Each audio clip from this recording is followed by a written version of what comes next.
Two પ્રમુખ દર્શન education ચેનલમાં તમારું હાર્દિક સ્વાગત છે।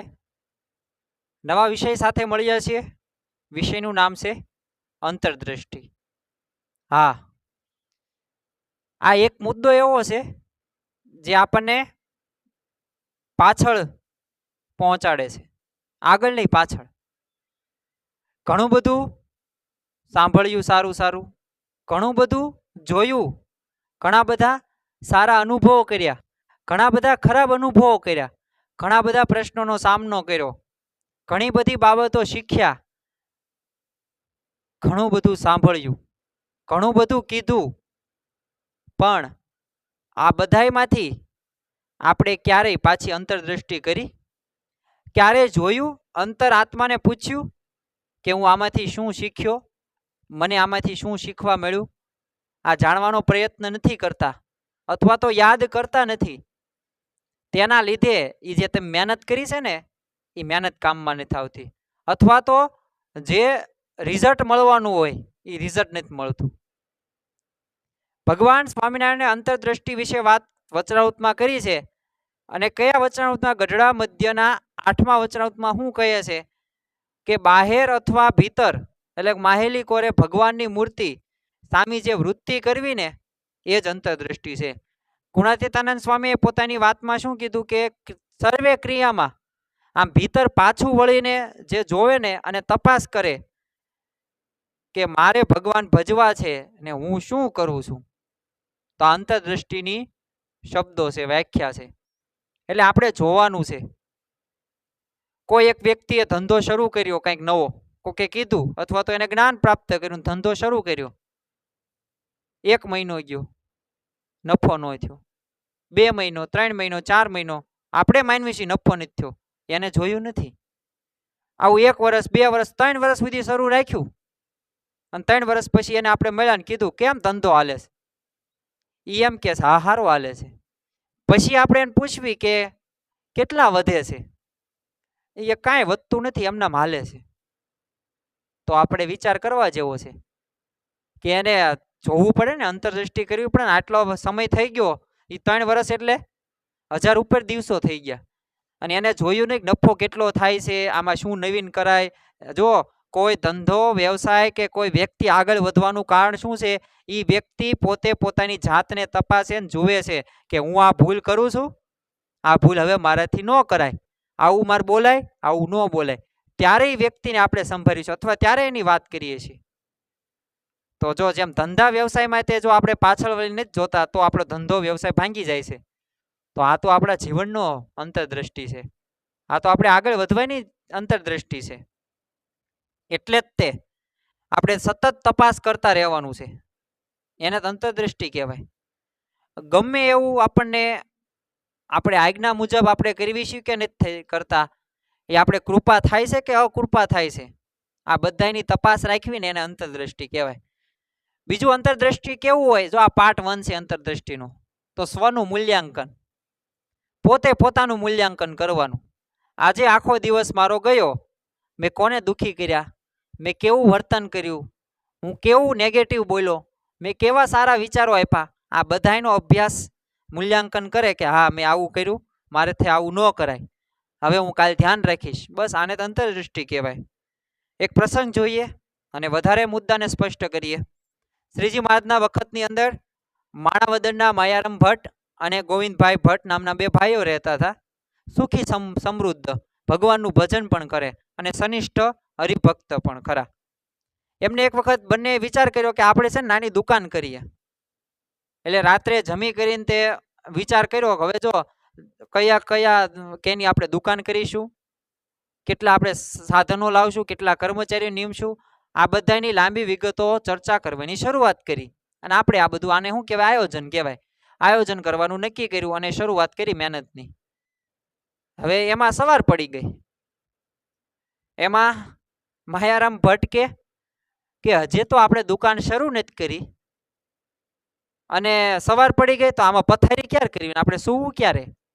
એટલે રહેવાય દો, આપણે આ કરવું નથી। આપણને શ્રીજી મહારાજે આટલું બસ શાંતિથી જીવન જીવી એકાય એટલું તો આપણને અન્ન આપે જ છે, આપણું જીવન ધોરણ એટલું તો સારું છે જ તે, હાવ એવું નથી કે આપણે નવી દુકાન કરવી પડે. એટલે આપણે હવે દુકાન કરવી નથી. અને આ બધું તો ભક્તિ અને ભજનમાં વિઘ્ન આવશે. આ દુકાન આવો વિચાર કરીને દુકાન કરવાનું એને માંડી વાળ્યું. આને અંતરદ્રષ્ટિ કહેવાય. આ જો આયોજન કરવામાં આટલો બધો હુવાનું તે પથારી કરવાનો ટાઈમ ન રહ્યો, સીધી હવાર પડી ગઈ, હું ક્યારે એ તપાસ કર્યું, ભજન ભક્તિ થાય કે નહીં તપાસ કરી, વિઘ્નો કયા કયા છે તપાસ કરી, એને અંતરદ્રષ્ટિ કહેવાય. 10 વર્ષથી તમારા પત્ની કાંઈક શાક નથી જ સારું બનતું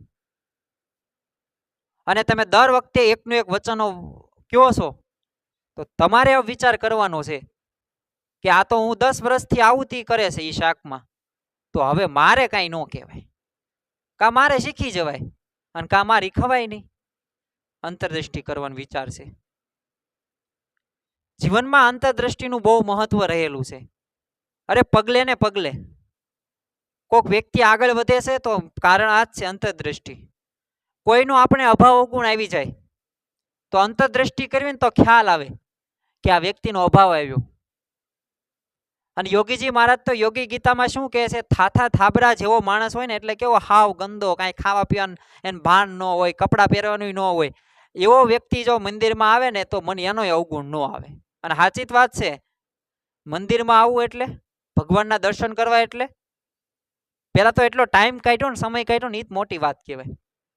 નો તો અવગુણ, અમુકનો ગુણ લેવાય, પણ ક્યારે આવે? આપણે અંતરદ્રષ્ટિ નામનું ફોલ્ડર આપણા મગજની અંદર ફિટ કર્યું હોય ને ત્યારે આવે.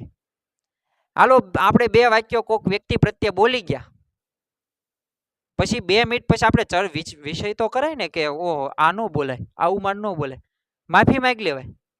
એ ક્યારે માફી માંગવાનું વિચાર આવે? અંતરદ્રષ્ટિ કરો તો આવે, નકર તો એમનામ જવા જ દો. નથી, અમુક અમને પોતાના એકડા શરૂ જ રાખે, સાચા જ રાખે, ખોટા હોય તો એના એકડા શરૂ રાખે, કારણ એના અંતરદ્રષ્ટિની કાંઈક ખામી છે. કાંઈક અપરાધ થઈ ગયો હોય તો પશ્ચાતાપ કરીને આ કરીએ ને તો એને અંતરદ્રષ્ટિ જ કહેવાય. અથવા તો કંઈક નિયમ ધર્મમાં કંઈક દ્રઢતા નથી અથવા ચૂક રહી ગઈ છે તો ભગવાન સામે તમે નિષ્પક્ષ થઈ જાઓ. તમે જે નિયમ ધર્મ જે નથી પાડ્યો તો એનું ભગવાન સામે કહી દો કે મેં આ કર્યું છે, તો બસ એને અંતરદ્રષ્ટિ જ કહી શકાય. ઘરના 100 ભેગા રહેતા હોય અને એમાં કોઈ આપણી ભૂલ બતાવે ને તો એને સહજ સ્વીકારી લેવાની. યોગીજી મહારાજ કહે જ છે, એને બધાને શું કે ગુરુ કે, ભક્તને ગુરુ કે, ગુરુ કોક મારી ભૂલ મને બતાવે ને તો મને બહુ ગમે, આપણે સુધારવાનો તક મળે. આ મહાપુરુષમાં જીવનમાં નહીં, તમે જે વ્યક્તિ સફળ છે ને એનામાં આપણને આ જોવા મળે છે. અને આપણને ભૂલું ગમતી નથી. આપણને એમ લાગે આપણને કઈ ખબર નથી પડતી ને સામે વાળો વ્યક્તિ આપણને એવું કહે છે કે આ ગાંડો છે, આને કઈ ખબર જ નથી પડતી, હું શીખ્યો, આપણને ટોન મારે છે. ટોન નહીં, એ હવે હું તો આ બાબતમાં આગળ વધારતા શું કહું છું, તમને કોઈ કહે છે ને ભૂલ, એ જ સારી બાબત છે. કારણ કે 7 અબજની લોકોને કોઈને તમારામાં રસ નથી, કોઈને તમને કંઈ કહેવામાં ટાઈમ નથી. મુંબઈ જઈ આવો, અમેરિકા જઈ આવો, ખાવાનો લોકો પાસે ટાઈમ નથી. કોક તમારી ભૂલ કહે છે ને એ જ મોટી વાત કહેવાય.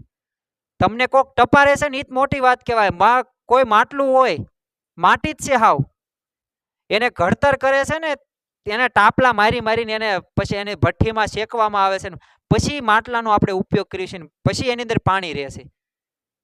માટીમાં નાખો પાણી પીવો, પછી માટીમાં નાખેલું પાણી પીવો તેમ કે માટલામાં નાખેલું પાણી પીવો? એને ટપારે છે એમ છે ને, માટલાના જેમ ટપારે છે ને એમ એનો ઘાટ કઢાય છે ને, એવી જ રીતના આપણને કોઈક આપણી ભૂલ બતાડે ને તો આપણે એમ માનવાનું કે આપણને પરફેક્શન કરવા માંગે છે, આપણને પરફેક્ટ બનાવવા માંગે છે. પણ આ આપણે ફોલ્ડરમાં નથી. આપણે તો એમ જ માનવી છે કે આપણી પ્રત્યે નેગેટિવ છે, આ વ્યક્તિ આપણી હિતની વાત જ નથી કરતો, નકરી ભૂલ જ બતાડે છે. પણ એક સમય એવો આવશે કે તમને આગળ વધારશે અંતરદ્રષ્ટિ. બીજું કે જાણપણું આપણને રે, આ ભૂલ આપણે સ્વીકારવી કે આવું ન કરાય. તો એક આગળ રાત્રે આપણે સૂવી તો એક વિચાર કરવાનો કે આખા દિવસમાં મારે મેં કયા વ્યક્તિ સાથે કેવું વર્તન કર્યું, કાંઈ ભૂલ થઈ ગઈ હોય તો ભગવાન સાથે આપણે માફી માંગી લેવાની અથવા પ્રાર્થના કરવાની. અને નિત્ય અંતરદ્રષ્ટિ આપણે કરવી ને તો ફાયદા શું? હવે આપણને પ્રશ્ન, ફાયદામાં બધાને રસ હોય.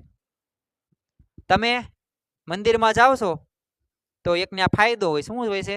તમને ના શાંતિ મળે છે. કોકને જમવાનું મળતું હોય એમાંય શાંતિ હોય, એમાંય ફાયદો માનતા હોય, તો એમાં કાંઈ વાંધો નહીં, બધાને અલગ અલગ હોય. પણ તમને આ જો અંતરદ્રષ્ટિ તમે તમારા પોતાના જીવનમાં રાખો, આ પહેલા વિડીયોમાં આપણે પ્રસ્તાવના જોઈશું. હજી આપણે અંતરદ્રષ્ટિનું હજી જોવાનું છે. નો રાખવી કેવા નુકસાન થાય, ફાયદા થાય. તો તમારું મન પ્રફુલ્લિત રહે, પહેલું જ તે ફાયદો, પ્રફુલ્લિત. અને મન પ્રફુલ્લિત રહે એટલે કામ કરવાનો તમારો ઉત્સાહ વધે, કારણ કે તમે તમારી અંતરદ્રષ્ટિ તેમ કરી. બીજું કે હળવાશ અનુભવ, હળવાશ, બહુ શાંતિ નહીં, શાંતિ અને આમ રાખી શકો, સ્ટ્રેસ નહીં, ખોટું તમે આમ નેગેટિવ ન કરી શકો. અને પ્રફુલ્લિતતાથી આપણું કાયમ જીવન રહે. અને જીવનમાં સુધારો કરવાની પ્રેરણા મળે. આ મોટામાં મોટી વાત. અત્યારના આટલા મિનિટના વિડીયોની અંદર આ મોટો શબ્દ આવ્યો.